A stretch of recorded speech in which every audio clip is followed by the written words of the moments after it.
Hello world, welcome to the stream. Today we're going to start off by, you'll notice this dev environment looks a little bit different.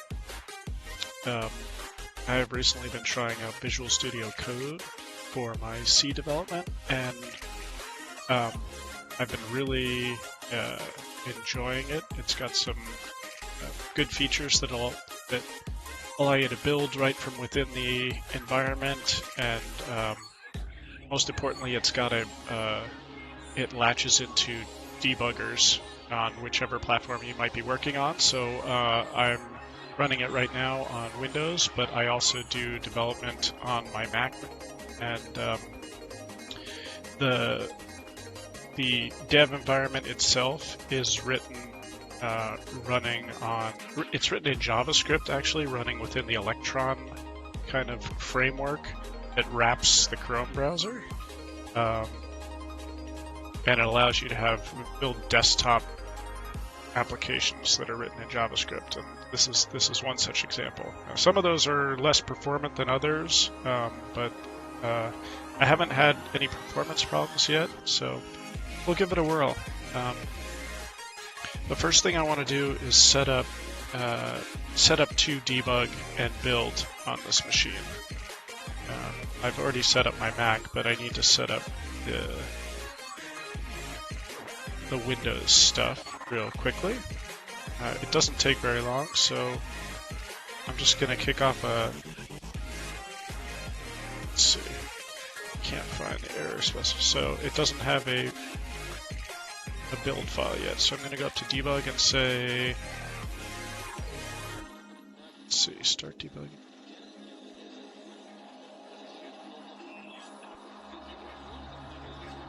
Let's see, I need to create a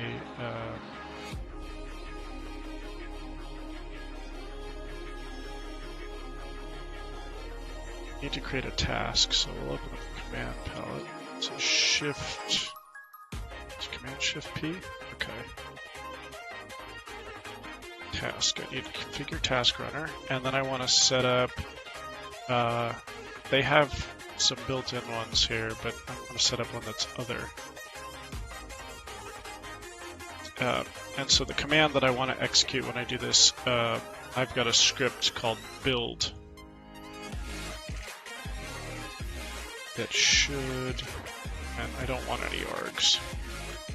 You can pass command line arguments to it as well, but I'm not going to pass any of those.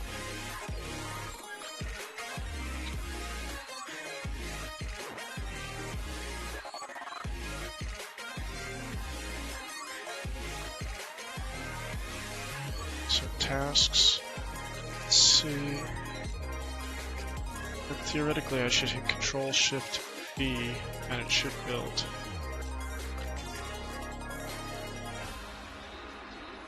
And it's nice, it puts the output right here. You've also got a terminal, which you could use if you want. So it looks like it built. And so the next step, I want to be able to build before I want to do a build and then immediately go into debug. Hi Tony Code, how's it going? Did I just start this game? No, I started the game, I think this is going to be day 37, or stream 37. Each stream, usually I stream for between 1 hour and 2 hours. So it represents, probably 80 to 90 hours of work at this point.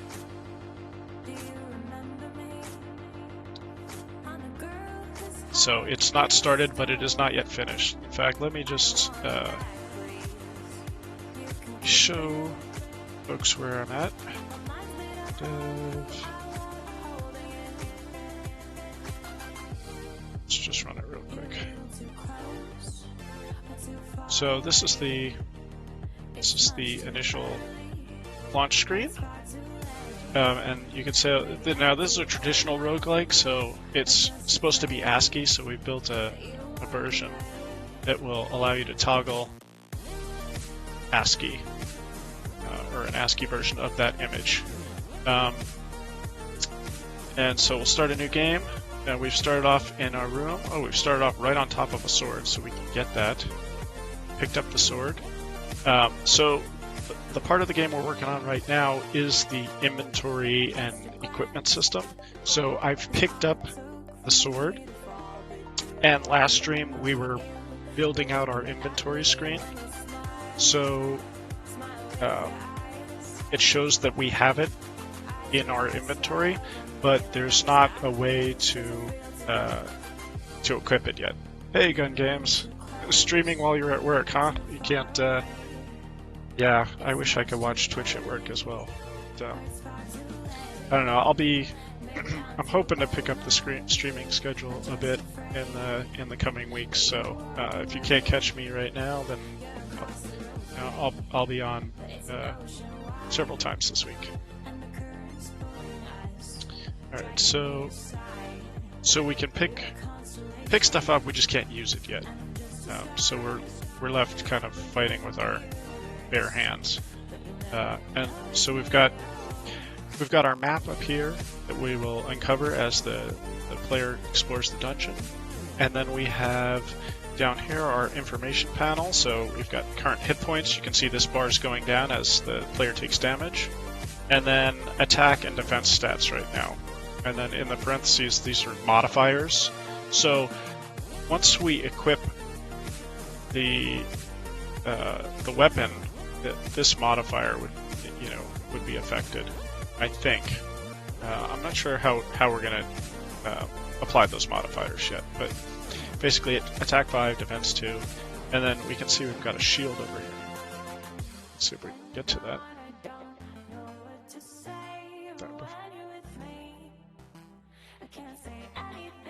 Killed the goblin, and we killed both of them. Okay, so we can go over here, pick up the shield. Now you can see we've got a shield and a sword. I need to fix this null. I think I know what's going on there, so that'll be probably the first thing that we do. So we're all set up with our new dev environment. So yeah, you basically can explore the dungeon. Right now there's not a ton of monsters or loot. We will add that stuff in as we go. We're just trying to get the basic systems down. But you can see that we've got kind of a field of vision here that is kind of a rough circle and is obstructed by walls and all that. So we've got that all dialed in. And we've died. And so we've just got this end game screen. We'll build this out with kind of stats, a rundown of your stats for the game, and then a way to restart the game, but right now you can just quit. So that's basically where we're at this point. So we've got this building. I'd like to get it so that we can debug.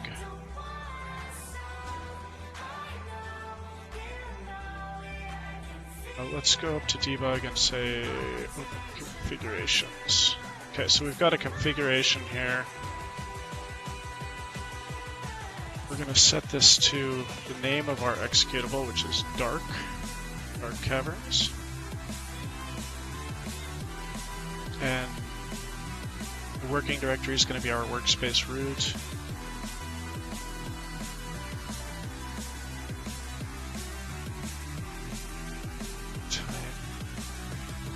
Okay, let's see if that'll get us debugging.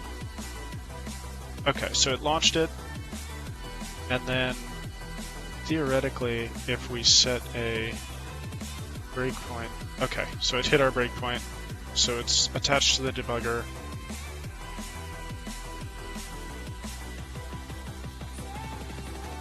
Ready.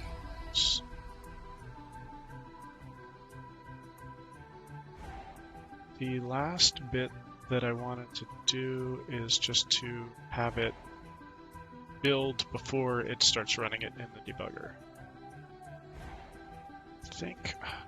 So let's look this up quick.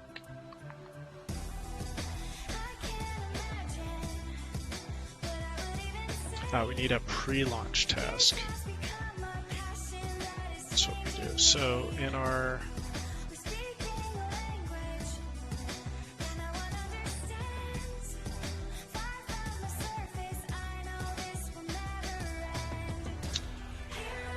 debug configure, need a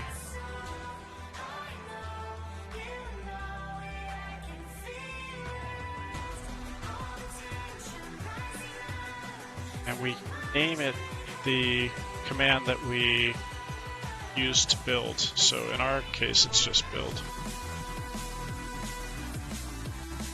So this should build and then throw it in the debugger if we hit F5.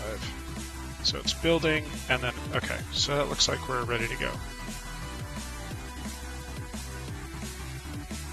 So yeah, now instead of having to drop to a terminal, I've got that right here in my dev environment, so it's kind of nice. So last stream, we saw that we were running into this problem right here. We started a new game. We need to find a piece of equipment to pick up. Come on, where's everything? There we go. So we'll get the shield. So we've got this null string here, and this is supposed to be the slot that the shield goes in. So it should say something like arm or hand or something. And so let's see, where do we read stuff in?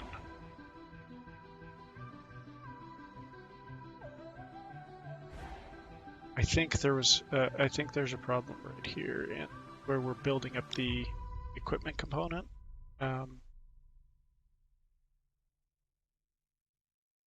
So yeah, right here. And really all the problem is that I'm supposed to be reading the data from this comp data object, and I'm reading it into my equip structure, and so instead of checking equip slot for not equal to null, I need to check that comp data slot is not.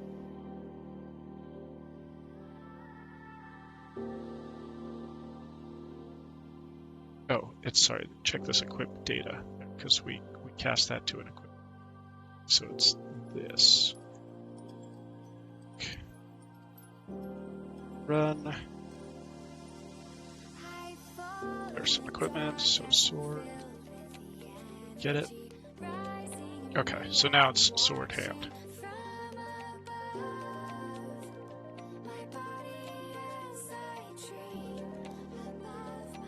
So that, I think we've got it.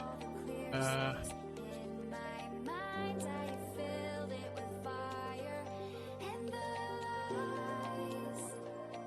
should be what we want.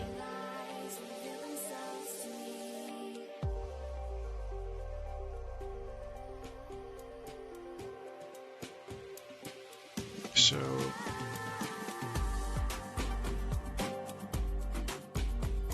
we still want to shift this over a little bit because it's a little bit too far to the left.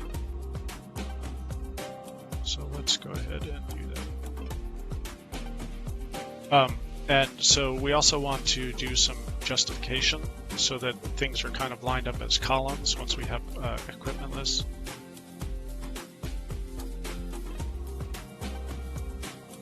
So let's go ahead and do that.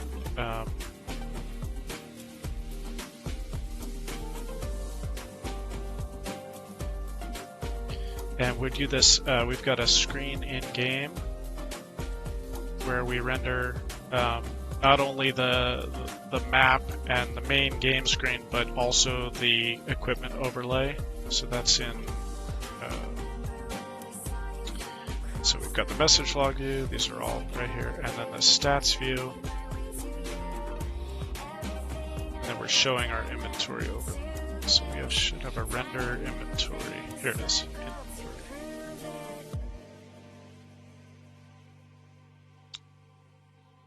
So right now, let's see, this is our X index, so we should probably make it 6, just shift it over.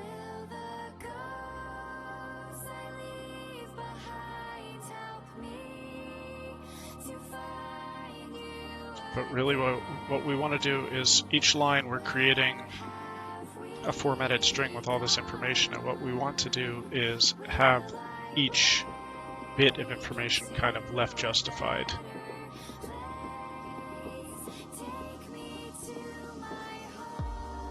And so the way it's basically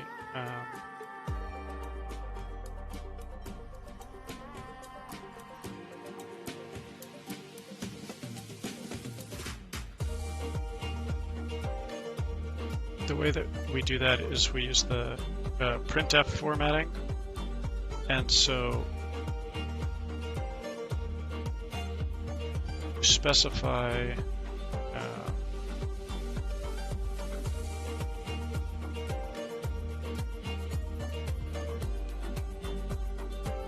you have to specify the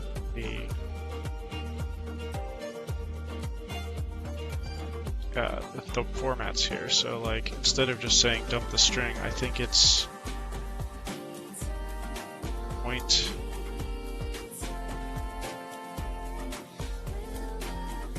Let's see, what is it? Maybe like I'm gonna have to play with this a little bit while I look it up.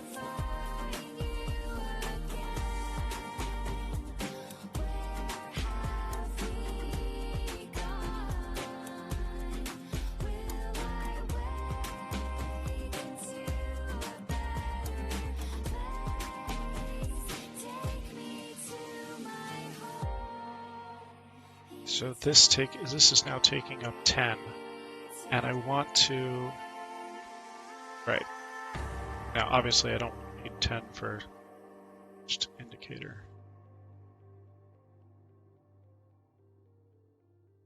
So do is, I think it's like, first of all, this one we'll just print out because it's just a single character string, but for the name, I want to make it 10, and I think it's, is it -10 to left justify?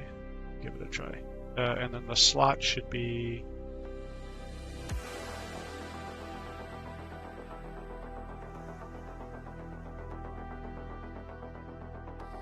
this one's going to be a little tricky. The weight is going to be we'll make it, I think it's like, it'll be a maximum of like 2 characters, so we'll do,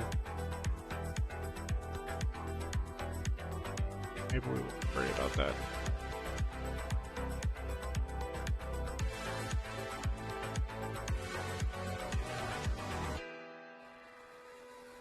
I gotta get through the die. Oops, that didn't. Let's try that again.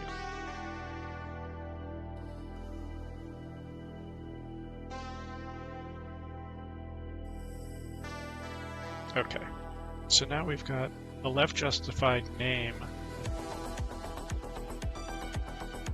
And then probably want this weight for, really we want hand to be given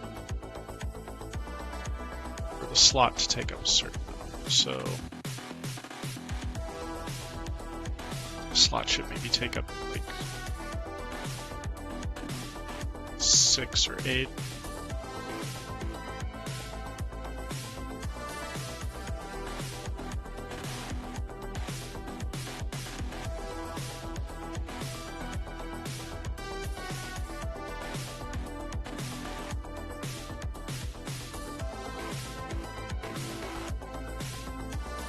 The whole string.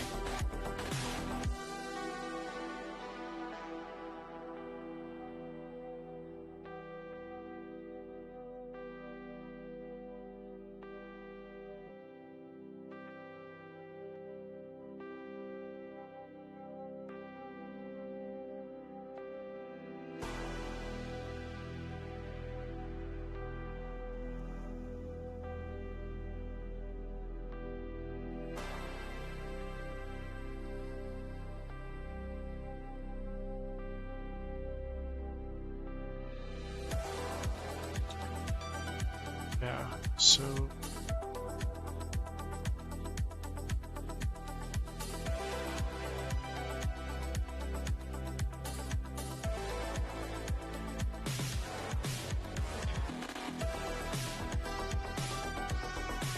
is it doing that double? That's annoying. Okay.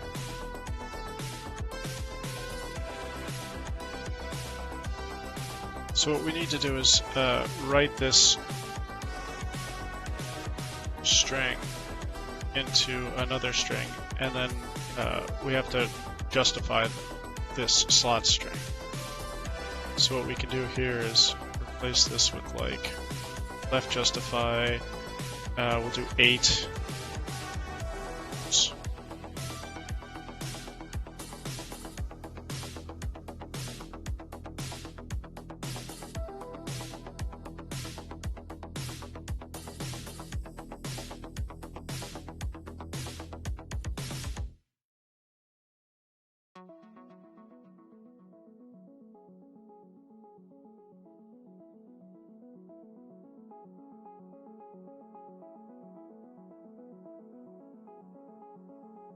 So console put string out.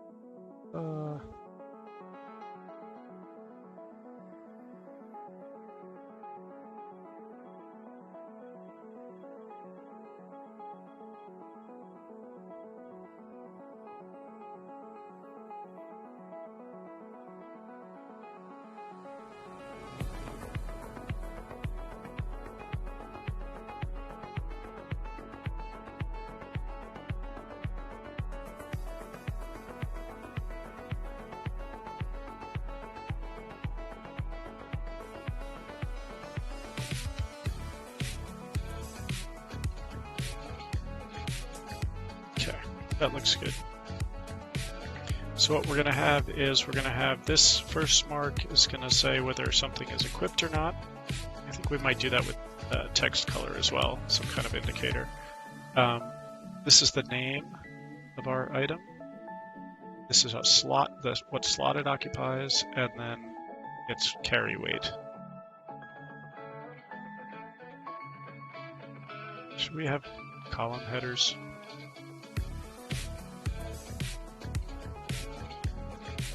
I feel like that's, I don't know. I'd prefer to have the information speak for itself. Hopefully it should be self-explanatory.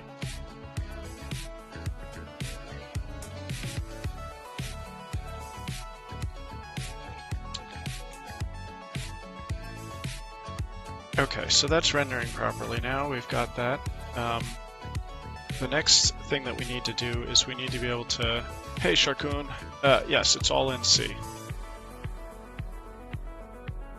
All in standard C, using no pre-built frameworks or libraries other than SDL. I'm using SDL2 to give me a pixel buffer to render to the screen and also to handle input, user input.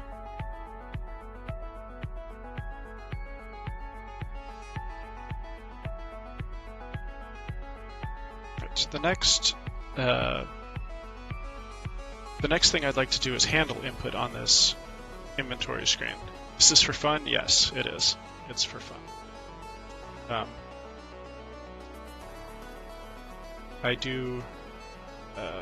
am a programmer in my day job using higher level languages and that sort of thing, and it's nice to get closer to the metal sometimes. It forces you to think differently and really understand what the computer is doing. So I think it's useful and interesting to me at least. All right, so we've rendered our inventory view. We would like to track. We're going to need to know what item is currently selected, which one's highlighted, I suppose. So we'll do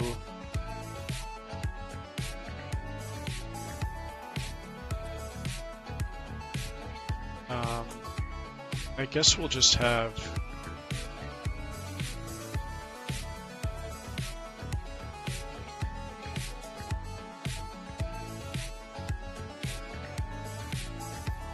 It will always have the first item highlighted by default.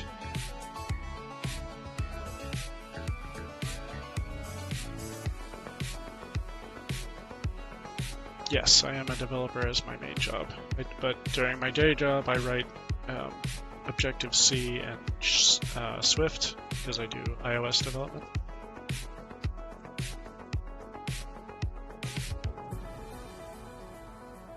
But I've been coding for a long time, so I've done a fair bit of everything, from desktop apps to web development to mobile.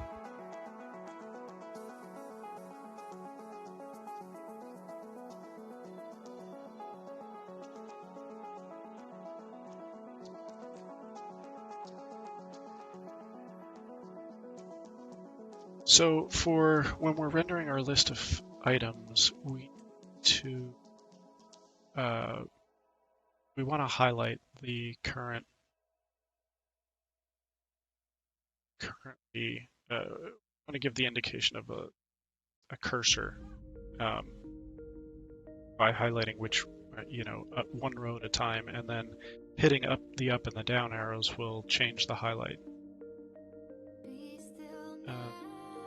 So what we're gonna do, we kind of want this item text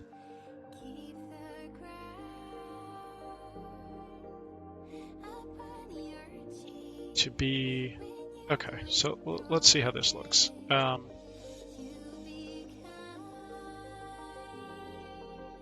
We want to keep track of current, so we want I32 for index started at 0, and then we'll update it each time through the loop.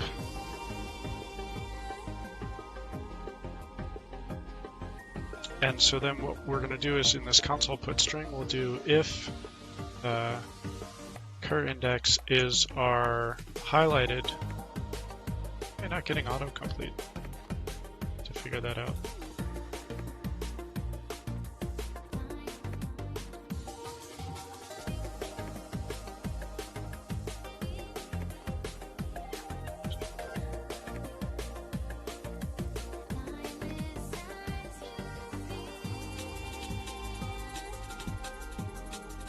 So what we're going to do is, if it's the highlighted index, we're going to draw it with a different background. We could even, maybe we'll draw it with a different foreground color too, but we're going to do a different background color, and we're going to make it, I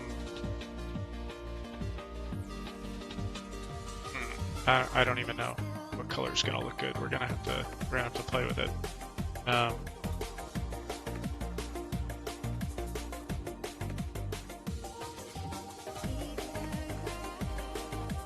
But let's see if that even works.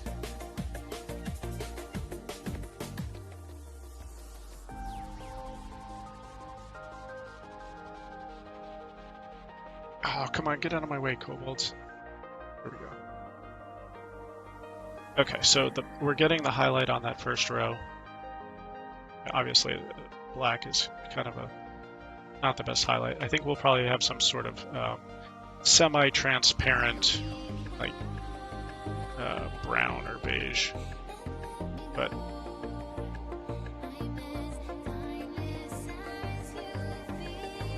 let's see if we can pick a web color.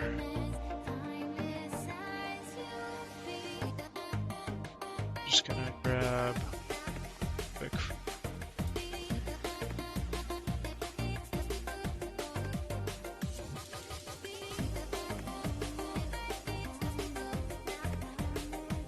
Just do like a maroon, so that's like a RGB, so R, and then not have it be truly opaque, but make it somewhat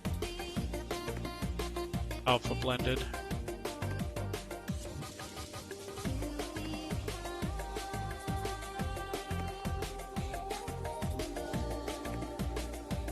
And so then we want to be able to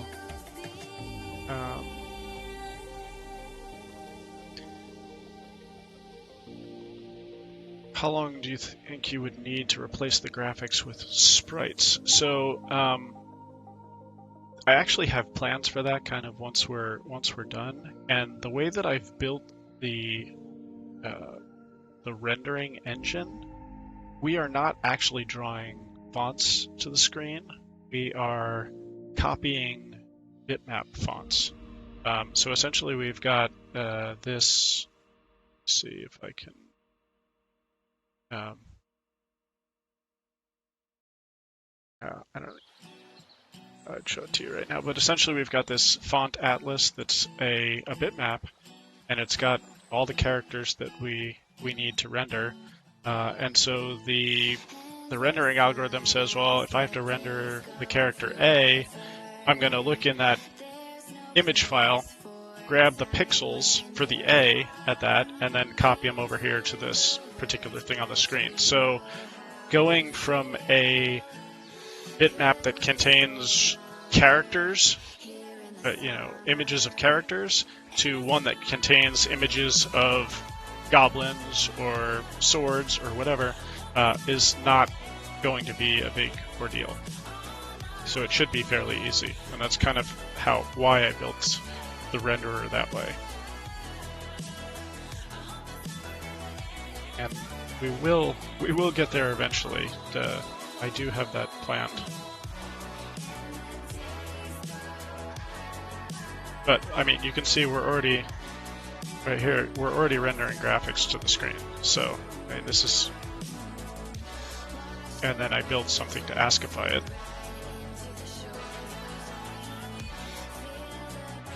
So it won't be terribly difficult to go from alphabetical characters to bitmap, actual graphics.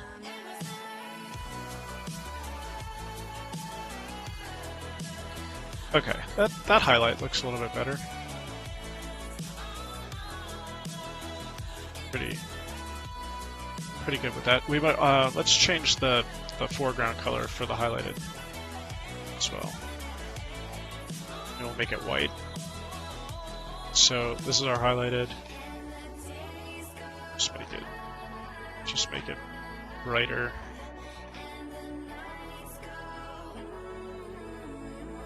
Not true white. So the next step is we want to be able to handle the input.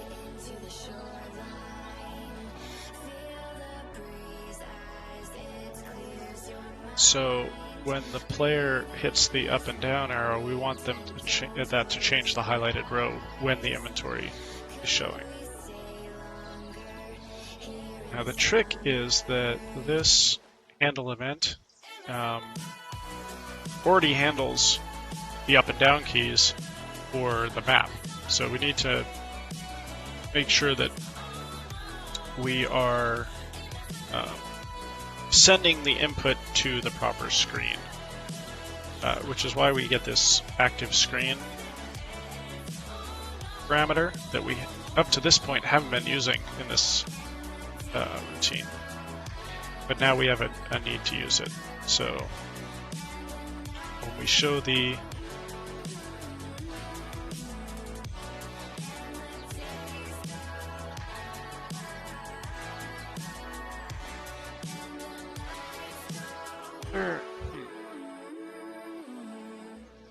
Is active screen going to be enough? Do we create a new screen? Do we need to know what view within that screen is active?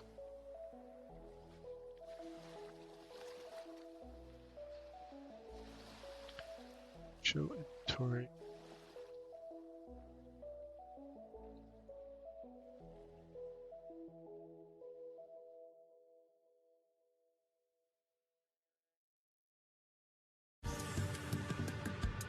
What is calling handle event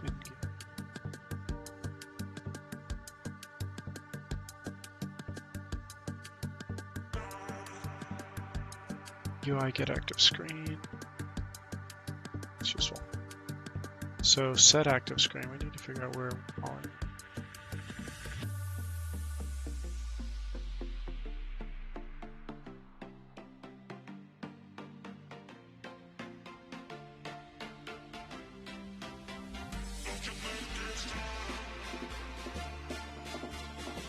I'll just search this in here.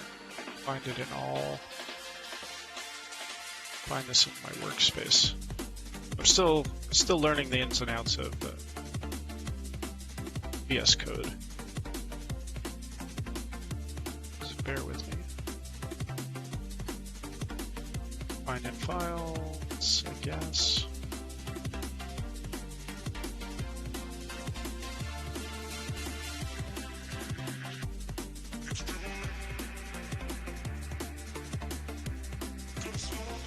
So it's just going to show in-game. So what we need within that is, oh, okay. We need to know the active view. So in-game, we've got this this pointer to the inventory view that is null if the inventory view is not showing. So all we need to do is when in this handle event, when we've got a key press that could be interpreted or that both views that it's a valid key press for, we need to distinguish which view is being shown. So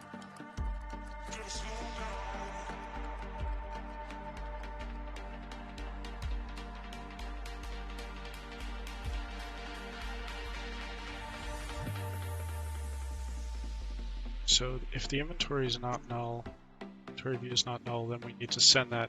We need to interpret that key press for the inventory view. Otherwise, we need to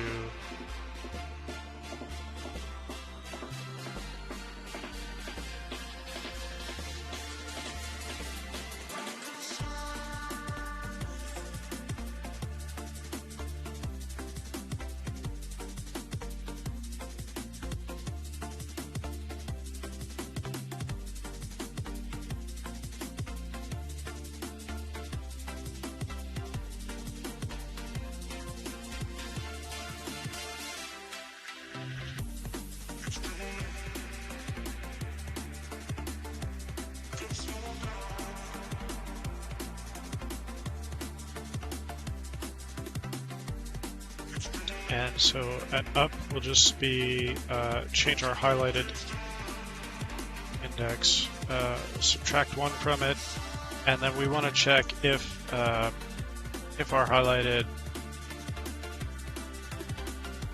index is less than 0. We're just going to make it 0.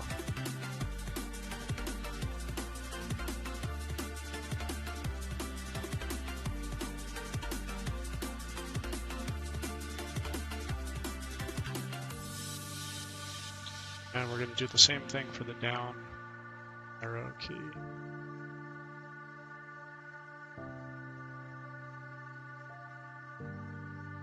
Borrow some of this code.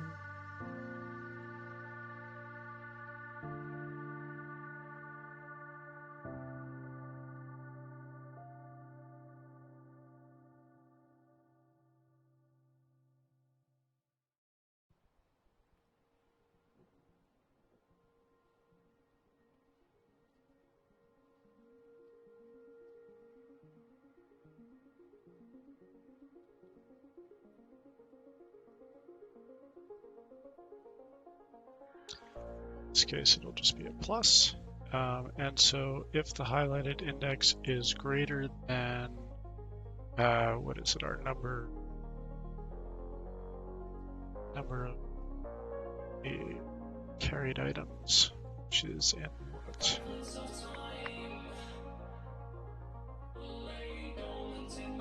Oh, so we can just do list.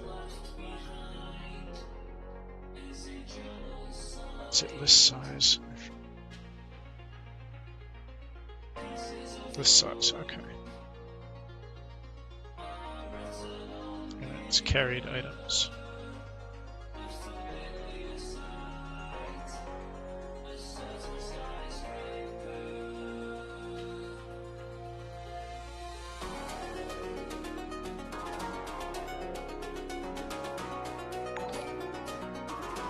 Hey, Garbage Juice, thanks for the follow. I appreciate it.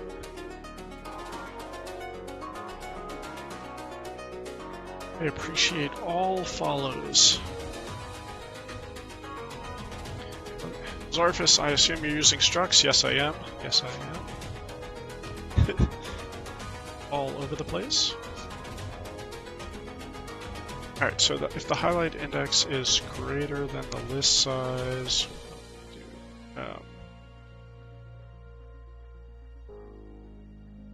size -1.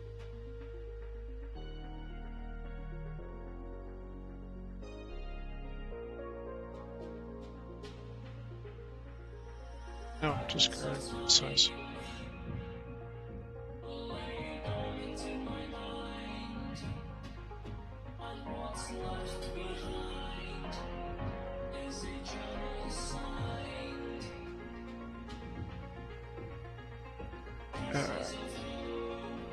STL. No, this is straight up C. There's no C++ here. So no STL. If you mean SDL for the video and audio and input library, then yes, we are using SDL too. But we're not using the standard template library, which is something that's C++. Alright, let's see how this works.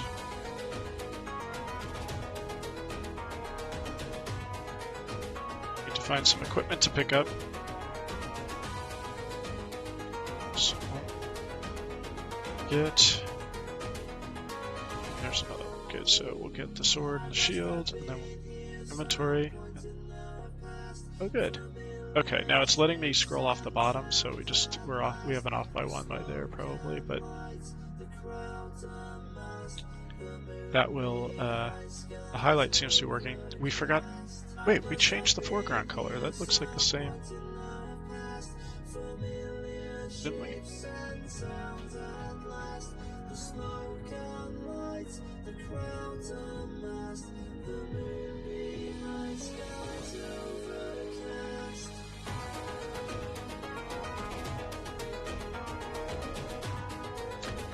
Mind explaining how I generate the map? Are you talking about the procedural generation for the different map? Yeah, let's.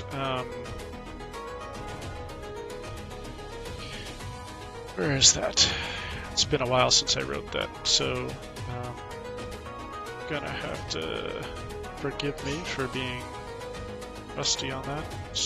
Generate target map. That's not what map. It's in here somewhere. Hold on.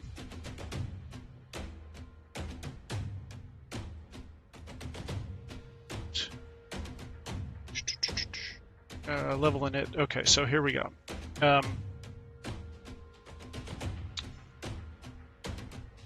So we're generating a level map into the world state. We define obviously the map width and height. I think it's like 30 characters tall by 80 wide, perhaps. Hey, CPP coder, how's it going?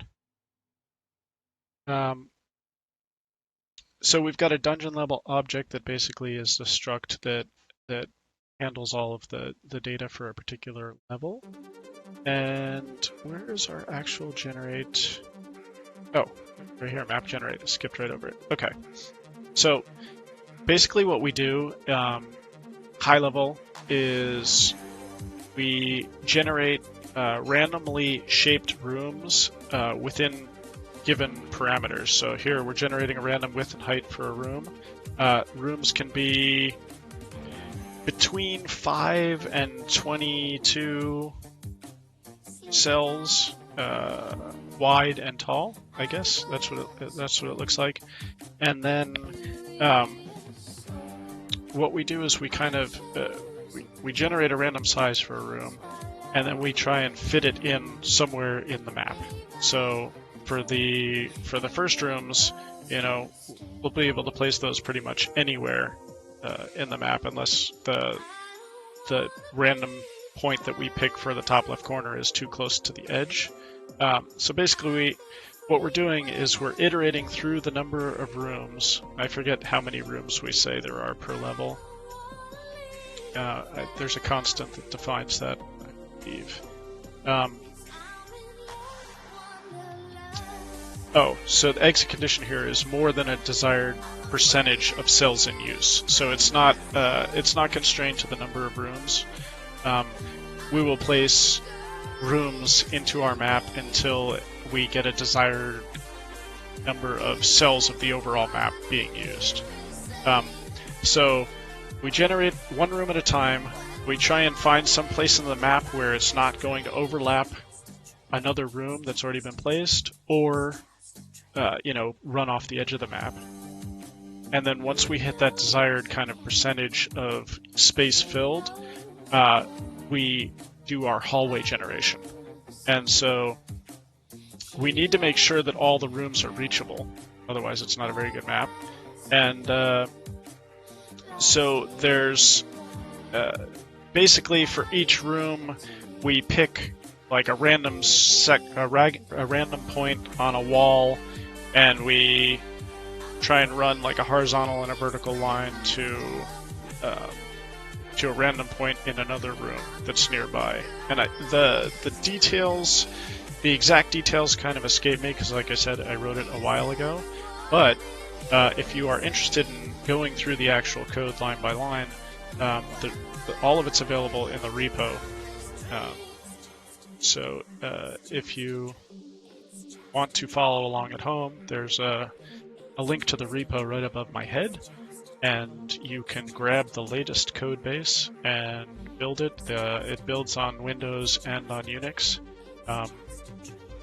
and you can dive into all the nitty-gritty details there. But that high-level overview, place rooms so that they don't overlap the edges of the map or each other, and then draw hallways between those rooms so that all the rooms are guaranteed to be reachable. So it's not right now. It's not the greatest map. It's fairly rudimentary map generating algorithm, and the rooms are all squarish or rectangles. But I mean, you can obviously. What I wanted to do was get a first pass down, get it working, and then we can kind of get creative with room shape or other types of things.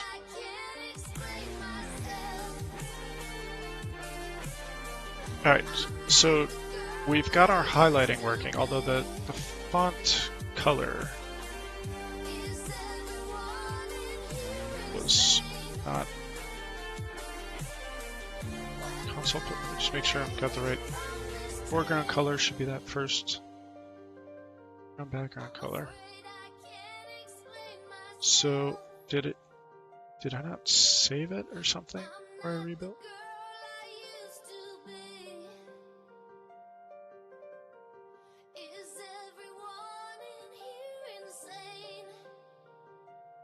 I'll have to get still too bright. Just go for true white just to get pretty obvious.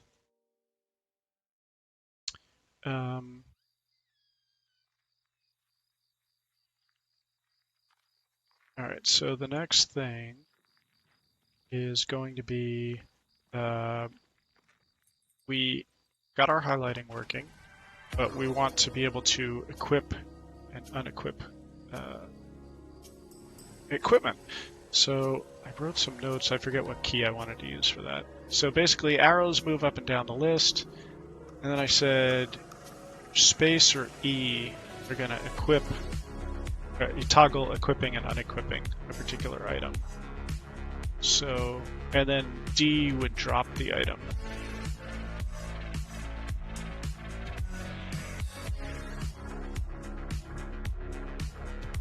Alright.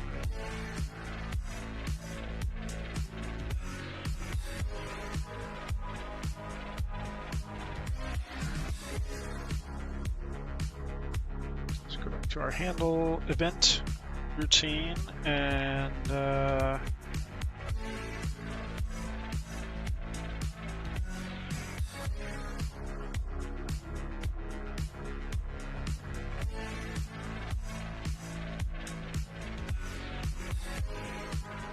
let's do some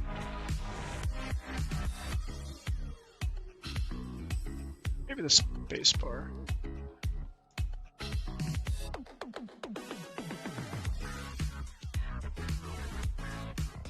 Or I guess we could do both.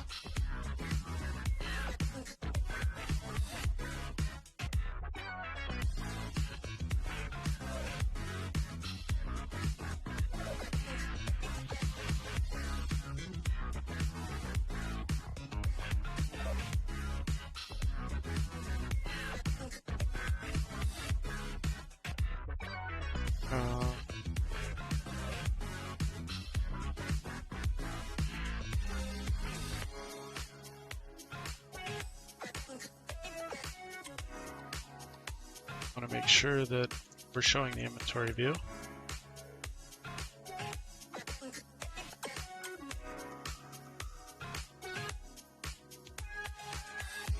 Because we're just going to ignore it if the inventory view is not showing the main view underneath that doesn't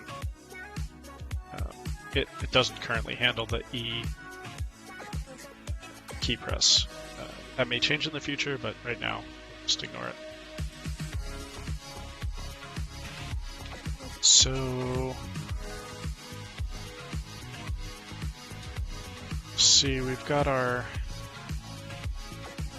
item management routines. Get weight carried, item get.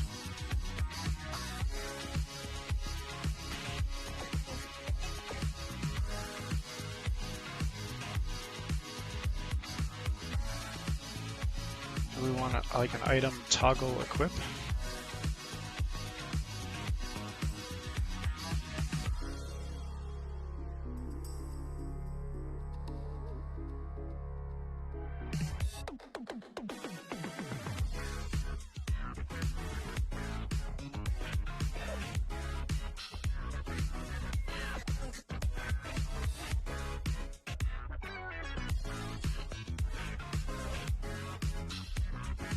Item get, that's gonna, so we're gonna need to pass it something.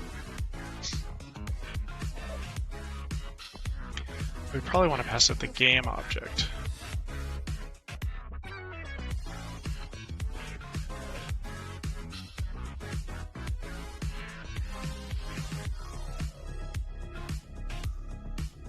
So it's holding that item.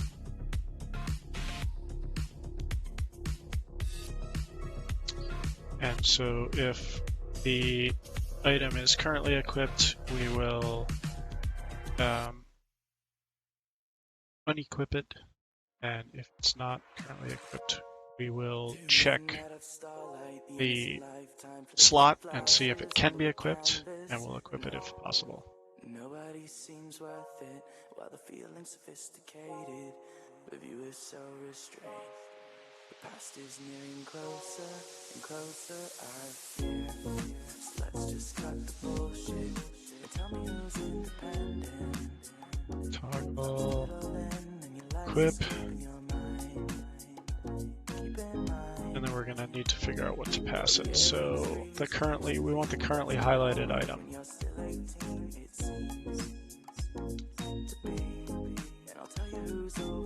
Which is our carried.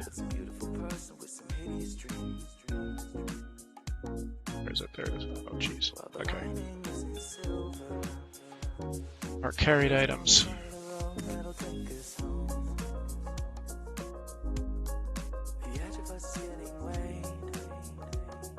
Read about your life in your local papers. Realize the end of us getting near. You're just a droplet of paint trickled off your canvas. Delirious illusion flowing backwards through the river of color while we analyze to try to see it clearer. Secretly appealing to a lonely prisoner. Now what's your vision? Do we have a list getter index? List item at. Awesome. There we go. Turns a list element.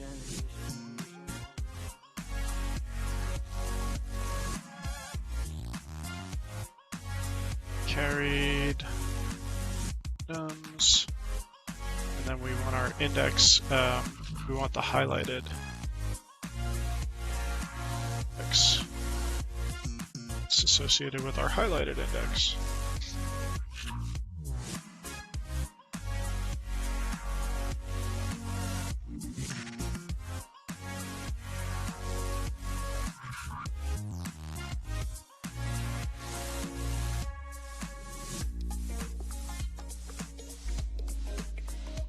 and then see if it's not null, because if we send it a bad index or something, it'll return them. So if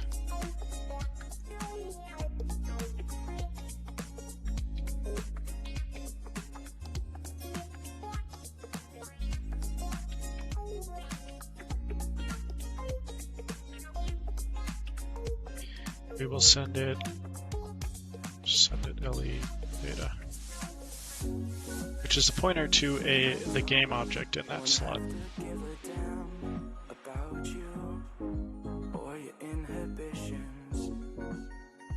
After all, you're the one who taught me love was not for everybody.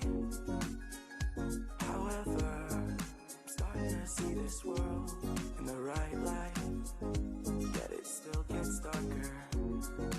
So do we already have... I feel like we don't have... Oh, we've got is equipped. Interesting. Forgot about that.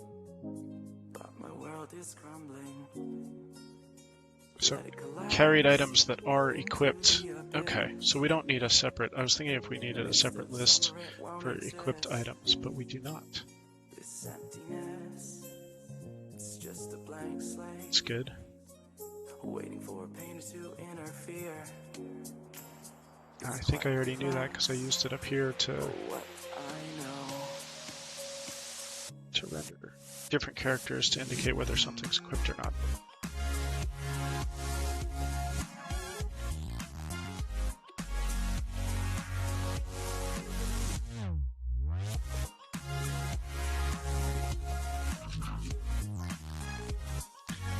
I think we may also want to render the text in a different color for equipped items, just to make it super clear. Alright, so item toggle equip.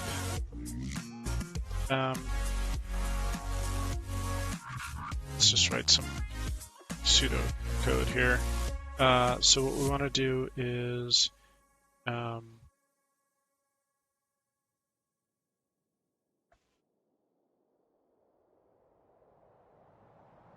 say if, say grab the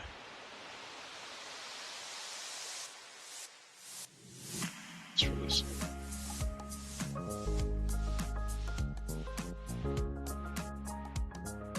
We'll grab a pointer to the equipment component of our past object.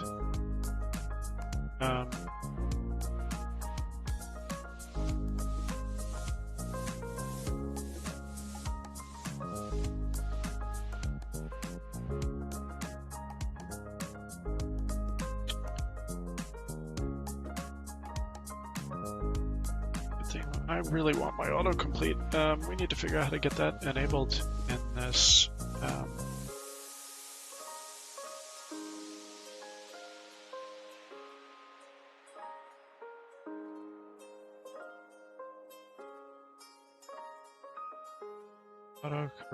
Auto completion experimental. So where's the auto completion?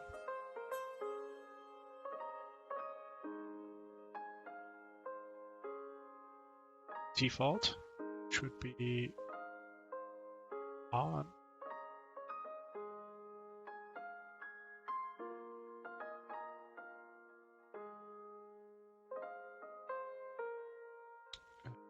Is there a configure?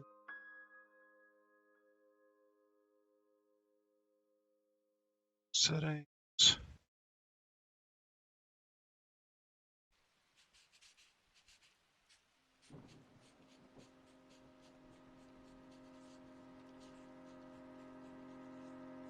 C, C++. Okay, format path is...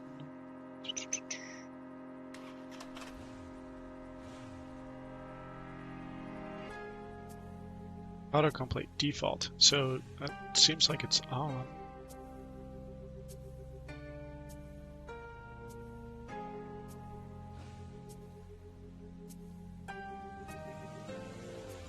Maybe autocomplete isn't necessarily a tool.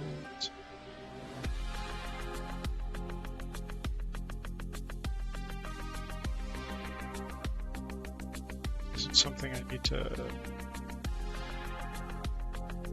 trigger?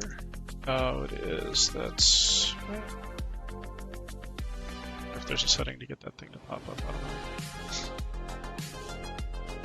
I guess I want IntelliSense, not autocomplete, right? Okay, anyway. So I'm going to grab a reference. Let's just do if... Let's do some protection here.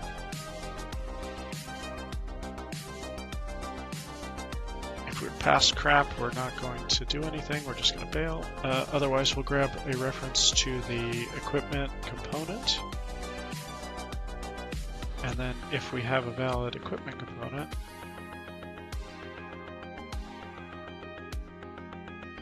we need to examine if the equipment is already equipped, or the item is already equipped. Now I get autocomplete? I don't know. I don't know, guys.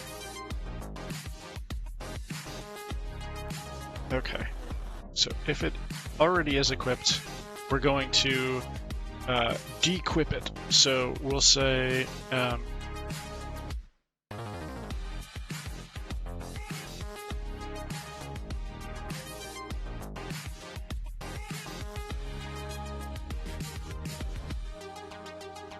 think that's pretty much all that we need to do.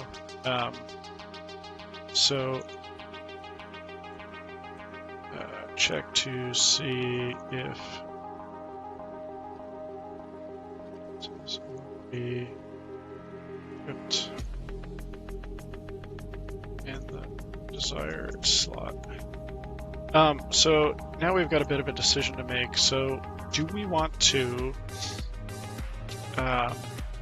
always equip? What, you know, is a user saying equip this like something that we should always listen to, or is it something that we should check to see if that's an allowed option, and maybe tell them if it's not. So the thing with equipment slots is, like, you can only carry a sword in each hand, or you can only carry something in each hand. So if you've got 3 swords, you can't equip them all. And I think I'd like to restrict that to even be like, you can't even dual wield, you can't have 2 swords. So the way that I devised to do that is to assign each type of item a slot. So like for sword, the slot would be hand. For shield, it would be arm. And you're only allowed to have 1 item equipped for each slot. So what we need to decide is, if there's already something in, like, the hand slot, let's say you're already carrying a sword and you pick up a mace, and you say equip the mace, we could either say, no, sorry, you've got something already, you need to de-equip that first, or we could automatically de-equip the item that's already in that slot and just always equip the item that the user's saying equip right now. And I'm kind of leaning towards the latter, because I don't like to, you know, it's a game, and like, I don't want to be presenting the user with the, oh, you can't do that, you know, throwing up a big dialogue like, you need to, you know, drop this other item before you equip the item that you're trying to equip. So I'm thinking that we will automatically equip the item that is being selected, and then we'll just do a pass through all the rest of the carried items, and if any of those other items are equipped to that slot, we will unequip them, de-equip them, or whatever the word is. So what we're going to do is equip the item, loop through all other and dequip. Unequip? What's the word? Unequip.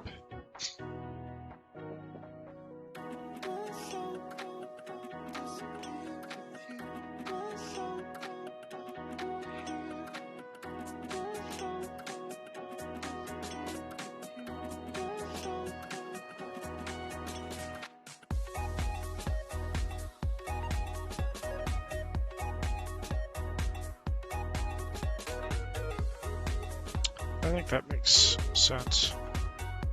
And I don't really want to throw up dialogues to the user. Sorry, can't do that. You got to do this other thing first. It's not a good user experience. It's equipped.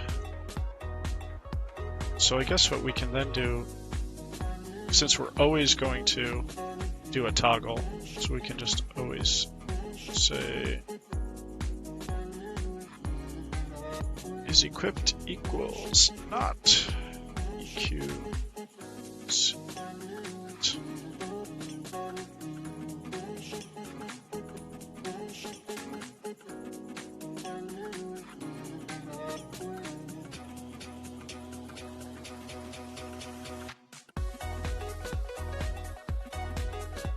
And then if we just equip that item, then we're going to do this loop through.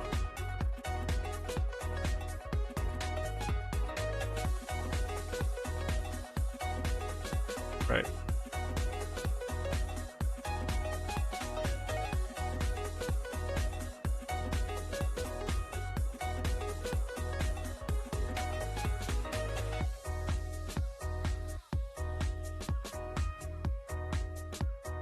Carried items.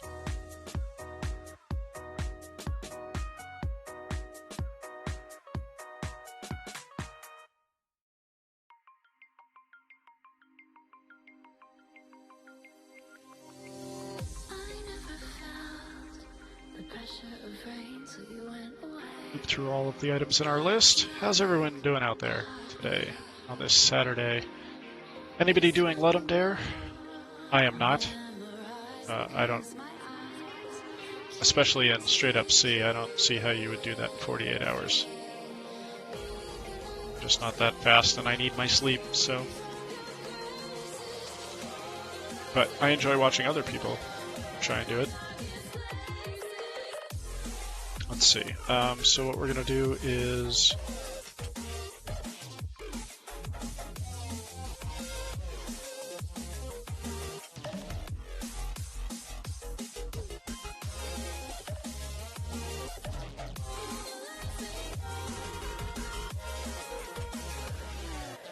every man has his own ambition.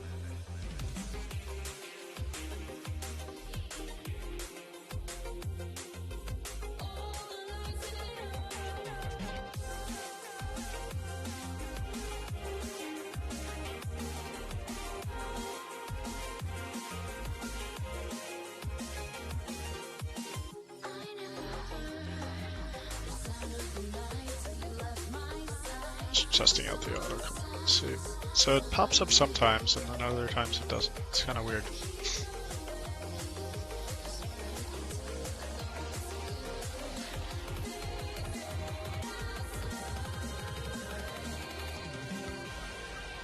So what we want to do is we want to say if... Oh, let's actually put that up here.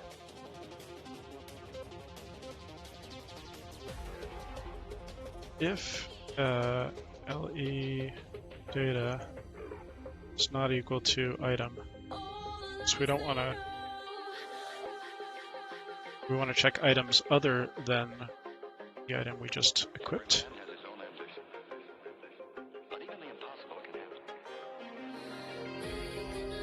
So if it's not the same item, we'll grab a reference to the equipment component, and then we're going to say if string var, right? E slot, and then EQ slot. I can type today. Equals 0, which means they're the same. We're going to unequip this other item.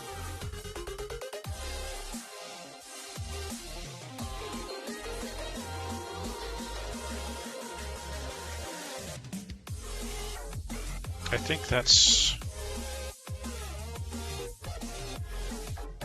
right.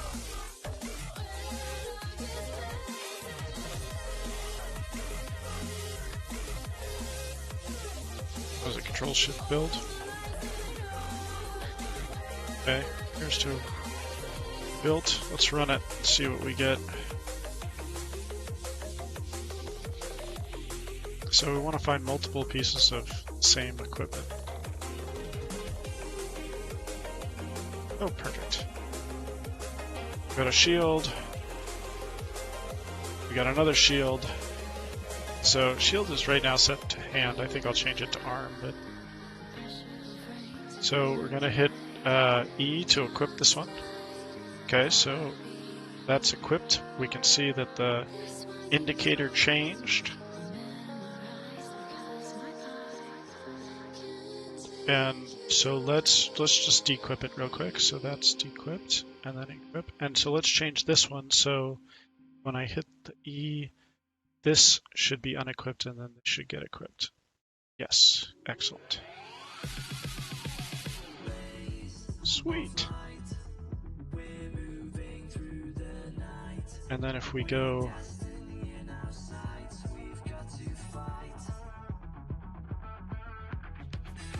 there's a sword. Okay. So now if I equip the sword, oh, you gotta pick sword or shield. That's a poor choice. So what we'll do is we'll move shield to be arm, because we want you to be able to just sword and a shield. We're nice like that. So that's going to be in our item config. Equipment slot is going to be arm, not hand.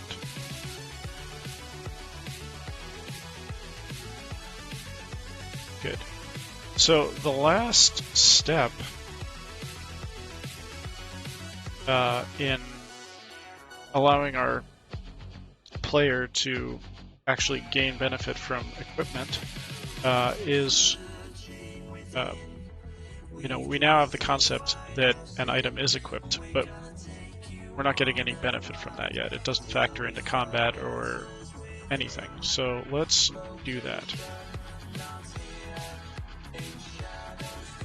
It's going to be in here's our combat stuff. But we also want,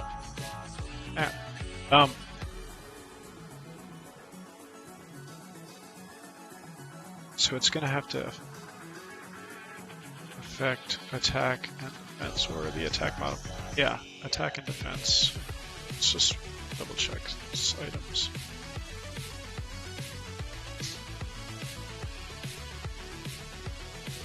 So they are modifiers. Attack modifier, defense modifier.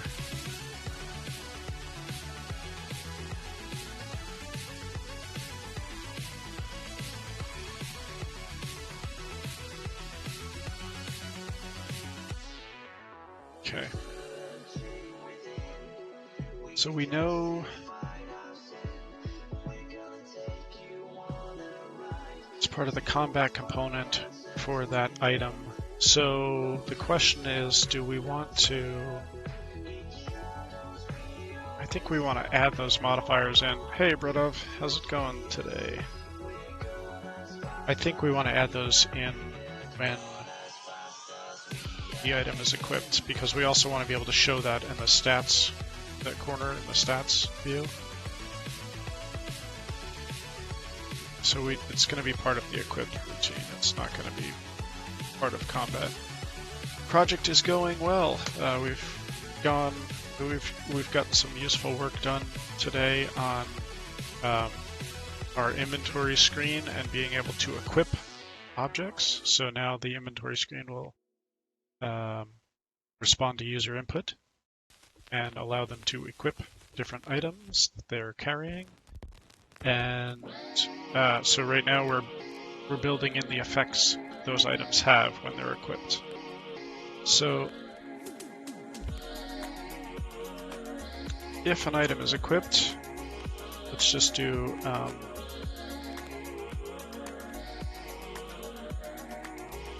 apply the effects of equipping that item. And then we need the else down here. Apply effects. Unequipping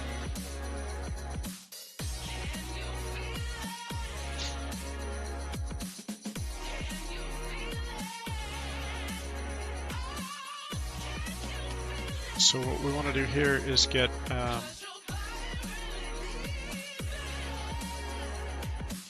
let's see what effects so they can have combat effects, and that's pretty much it at this point. They're just combat effects.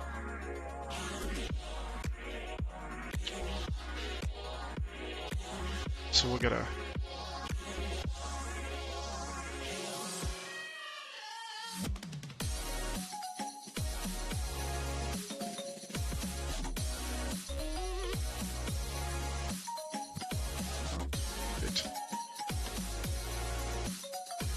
Born to be reborn. I'm actually I'm on both right now, so I am. If you prefer to watch me on Twitch, you can do so. If you prefer live coding. Unequipping, bah, make them equip everything. Yeah, until they're veritable Edward Scissorhands. Nice. Hey, Sir Waffle Gaming, how's it going? Unequipping, yeah. Well, I almost forgot to add this else to, apply the effects of unequipping that item, because it would be pretty bad bug if I let them equip and then unequip, apply the beneficial effects of equipping something and then forgot to take those away.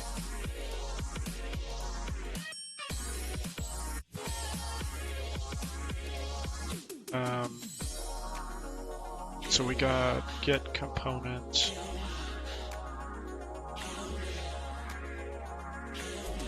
Get component on the item. Component combat, I believe. It's gonna autocomplete that.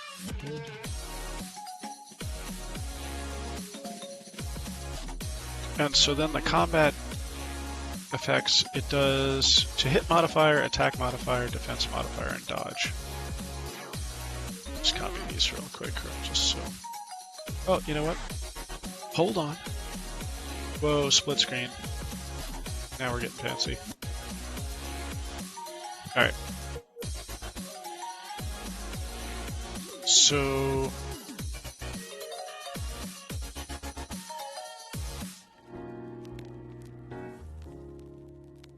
I forget. We have those stuff on our player object. I don't even. Oh, the player has a combat object.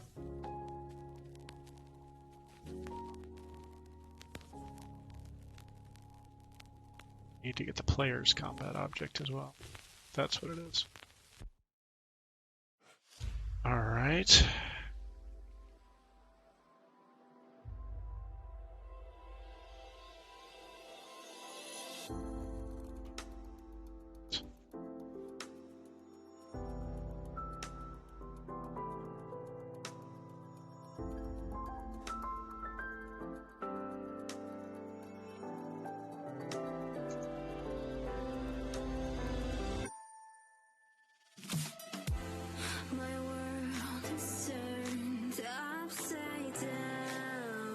Thanks, Bredov. Oh, you've compiled it? Yeah, so you were able to compile it successfully? That's cool. Sir Waffle, yes, this is Visual Studio Code. I just today switched over on stream to using this. I'm giving it a try.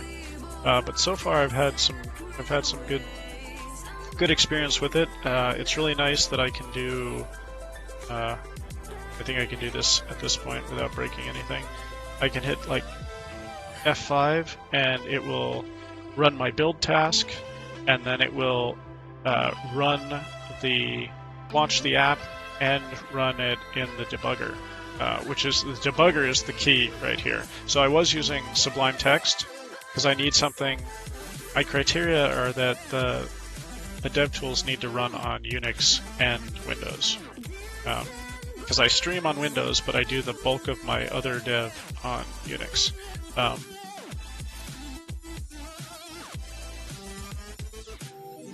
So it's really nice that that I can just kick it off, and then if I wanted to, I could just.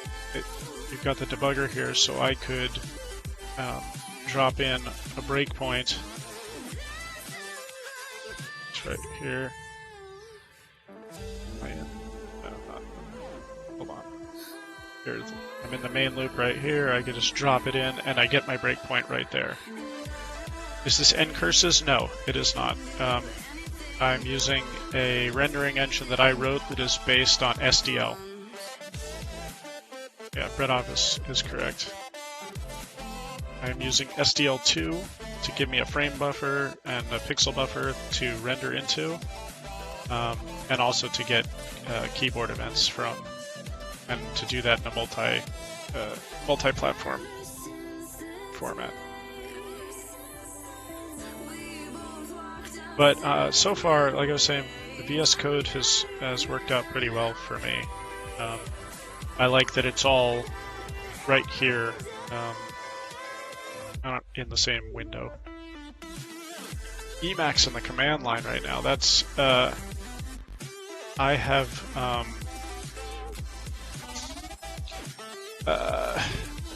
used Emacs. I've tried to learn it many times in the past, and it just doesn't fit my brain very well. So, how do you run away from monsters? Game balance is something that we're going to work on, Bredov. So, right now we're just putting monsters with kind of arbitrary combat values, and we will balance the game in some of the later streams. Once we get everything kind of working, then we can work on game balance in terms of tweaking the numbers for power levels for monsters as well as for the player, the various equipment. So like right now, like attack modifier 5, I don't know if that's going to be a reasonable value or not. Maybe that's going to be too powerful. Maybe it's not going to make any difference at all. So we can, once we kind of get everything working, we can play test it and tweak the numbers. I know OBS is available on Linux, but I have a Windows gaming machine that's got like a pretty beefy processor and everything, and it's way more powerful than my current Unix box. So to be able to stream and run a debugger and all that, I need to stick with the more powerful computer at this point.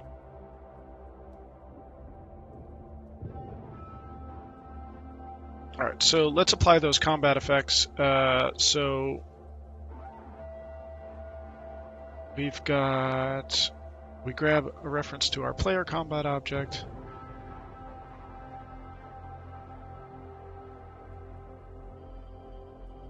And we should probably check and make sure that I can't see why. I think if the player doesn't have a combat component, we're in bigger trouble.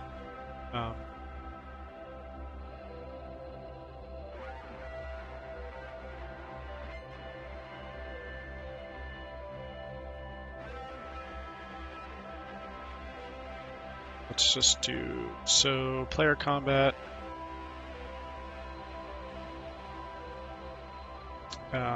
We've got what? Maybe to hit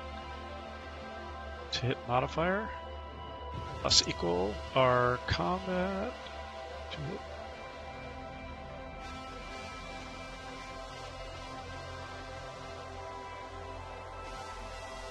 And then we've got, we got 3 other modifiers. So we got attack,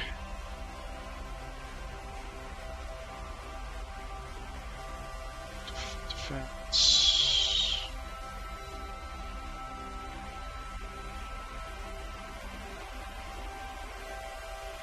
What just happened there?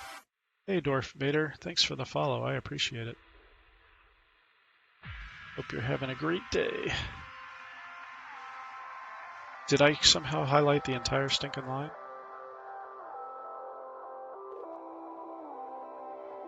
Yeah.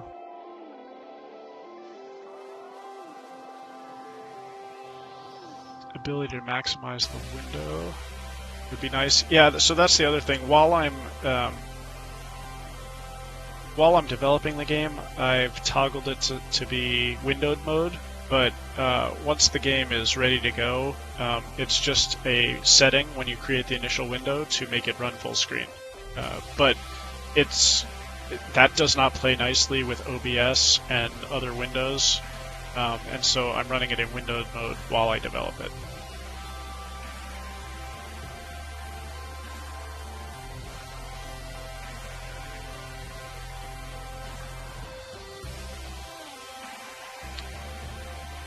I appreciate the follows, guys. Thank you very much. If anybody else that hasn't followed already wants to get notified the next time I stream, go ahead and hit that follow button. Plus it helps my stats, so it is appreciated. Okay, so we've applied these modifiers.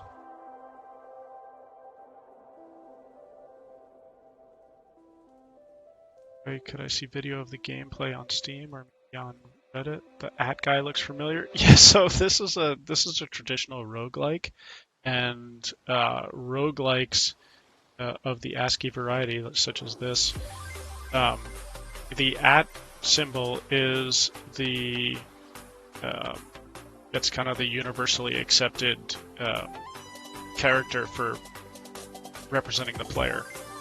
So you've probably seen lots of different games of this dungeon crawl variety that use the @ symbol. But I have not posted any gameplay videos yet because the game's not done. So.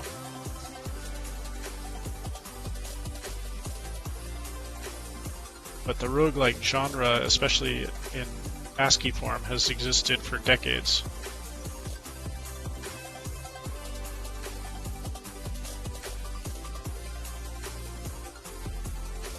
So I'm going to need to get this regardless as well. So we'll do this. Move this up here.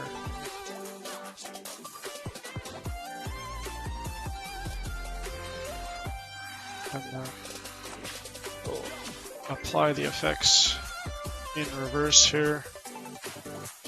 Changing these to minuses.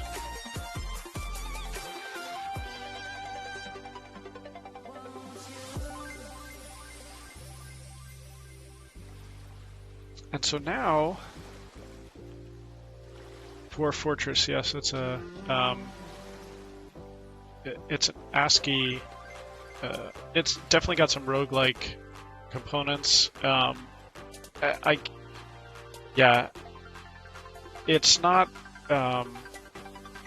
roguelike necessarily in terms of gameplay, because there's not one single player that you move around a dungeon, but that takes ASCII graphics to the extreme for sure. But if you look at like Dungeon Crawl Stone Soup or Rogue,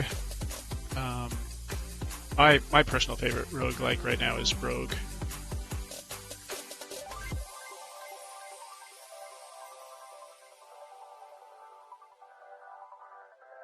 Okay, so I think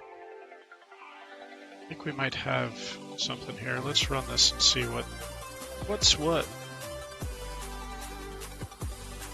So if we find equipment, you can see right now our stats are attack 5, defense 2 with no modifiers applied. So if we find some equipment, or some swords, if we can get to them. Out of the way, Goblin.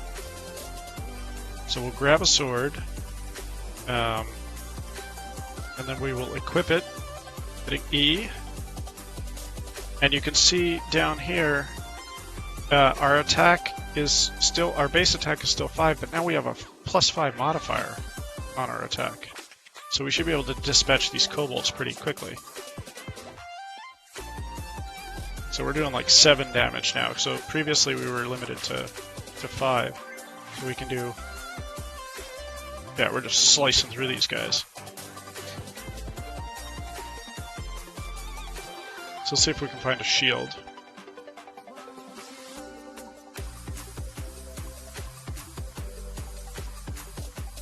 Here. Stand our ground now that we have a weapon. More swords. Come on. I need some shields. Oh, let's just... Oh, they got us because they surrounded us. Let's try it one more time. Let's see. The sword clearly works. I also want to test that we can equip a sword and a shield at the same time, because remember we added that.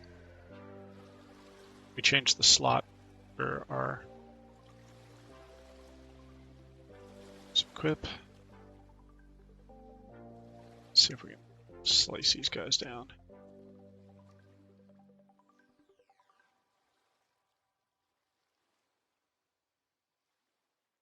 Nothing.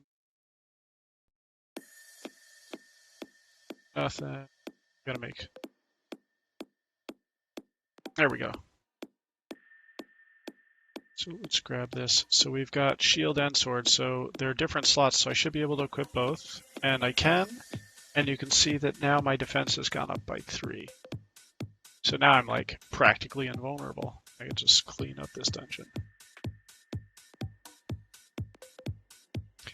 So Bredoff, if you're wondering, there is a way to, if you're not surrounded by monsters, if you hit the Z button, it rests and you can see my health bar down here. Climb. So if you're not surrounded or being actively chased, then you can always hit Z to rest and gain some health. Cool. Alright. Let's just play a little bit with our inventory. Now we've got tons of stuff, and I don't like this sword. I'm gonna equip this sword.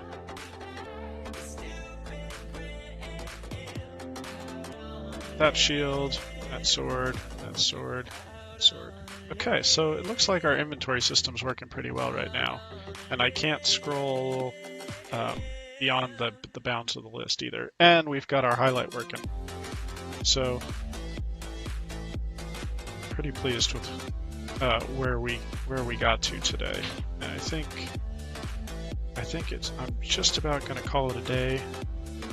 I hit the goblin for 30. What the? Oh, that's not good. 30 damage. So somehow those effects when I was messing around. Oh, see, like I thought.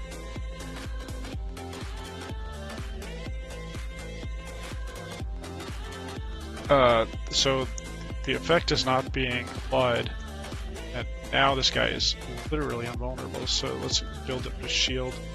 Just toggle the shield. Look at those things climb. That's awesome. Nobody can touch me now. Slicing through these guys. Alright, woe be to the beastie that I find. I may have eliminated all of the ones. Oh, here we go. Got one. Wow. Hit for 57 damage. Toast. Okay. Yeah. So that's an issue.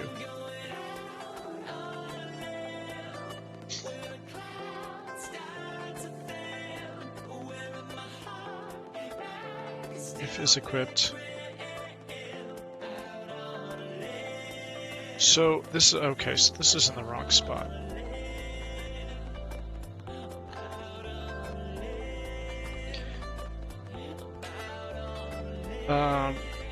Because we're not unequipping that. This also needs to be here. That's the problem.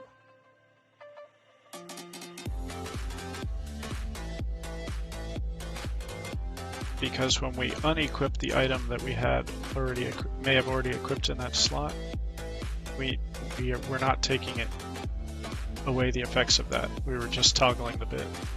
So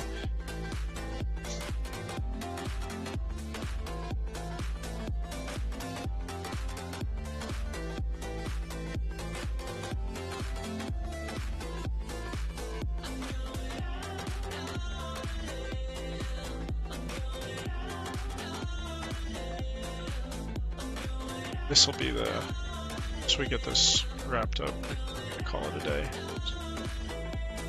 Or call it a stream for now. It's lunchtime. Alright, let's see. So we're gonna pass it data to component combat.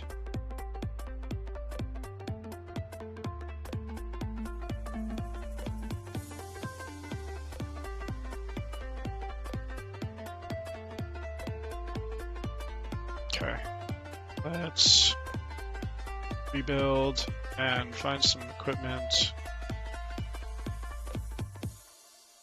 and make sure that that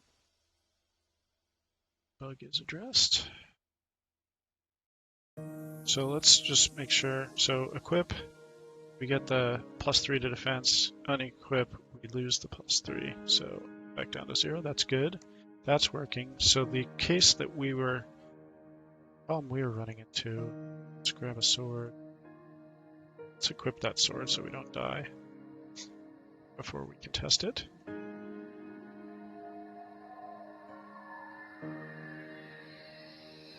There's some stuff.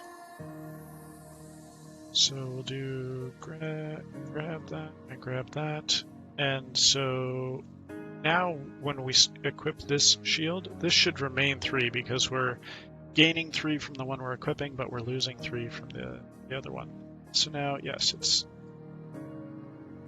staying the same, and ditto for sword, and the 5 should not change. Right, okay, good. But then if we unequip it, then it goes to 0.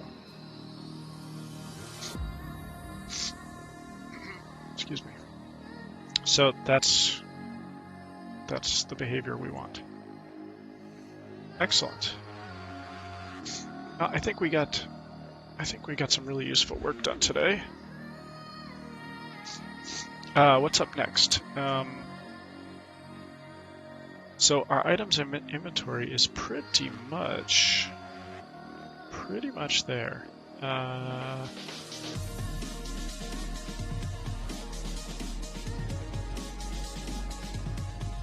Figured out the basic data structures for items.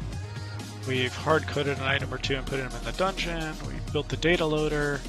We've enhanced the dungeon generator to place the items, and then we allowed the user to equip those items and gain benefits and modifiers based on that equipment. I'm trying to think if there's any other inventory-related things. Check my notes. Oh, yeah, we need to be able to drop items. And then maybe have a bit more information on that inventory screen about how much they're carrying and how close they are to the carry limit. So I think next stream we will wrap up that stuff. We will wrap up everything related to items and inventory in terms of the basic system. Obviously, we won't have added all of the items and inventory that will appear in the game, but we'll have built out the basic system that can be added to and move on to the next section of our game, which looks like it's going to be saving and restoring game state, which should be interesting, generating save game files and persisting those on the disk. So that will be interesting and fun endeavor that we will likely start next stream. So thanks everyone for watching today. Thanks for joining me on your Saturday, and I will be back again soon, perhaps tomorrow, otherwise Monday evenings. Most weeknights I will stream between 7 and 9 p.m. Pacific. But if you've missed any previous streams, I've got the archives up on YouTube at the address listed here. I hang out on Twitter at PDCode, so if you have any questions or comments, and some of you have already downloaded and built the source code and are playing with it. But that's all up on GitHub. I'll commit today's code in a few minutes, so you can grab that and play along at home and have fun rogueliking it up on your own machines. I appreciate the follows today. Anybody else wants to get on the follow train, I would appreciate it. Follow me to get those stream notifications. And that's about it. Thanks for watching today. Have a great weekend, and I'll catch you next time. Bye.